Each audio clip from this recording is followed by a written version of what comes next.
Exercice numéro 3.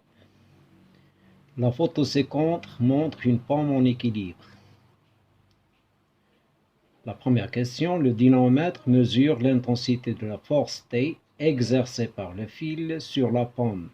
Quelle est la valeur de cette intensité? De l'intensité de la force T. Donnez le bilan des forces qui s'exercent sur la pomme. Troisièmement, trouvez les caractéristiques du poids de la pomme. Donc pour la première question, l'intensité T de la force T. Donc on applique la condition d'équilibre d'un corps soumis à l'action de deux forces. L'équilibre d'un corps soumis à l'action de deux forces. Donc on sait que ces deux forces ont même droit d'action, des sens opposés et même intensité. Donc même intensité, ça veut dire T est égal à P est égal à 2 newtons qui est indiqué par le dynamomètre. La deuxième question. Le bilan des forces exercées sur la pomme.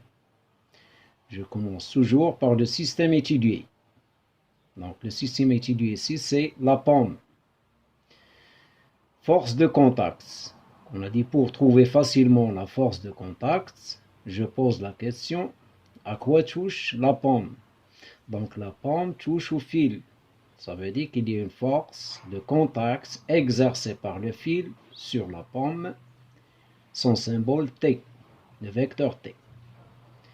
Force à distance. Donc pour trouver la force à distance, je pose la question, par quoi est attirée la pomme? Donc il est attiré par la terre. Donc il y a une force exercée par la terre sur la pomme, qu'on appelle le poids de la pomme. Son symbole, c'est le vecteur P. La troisième question.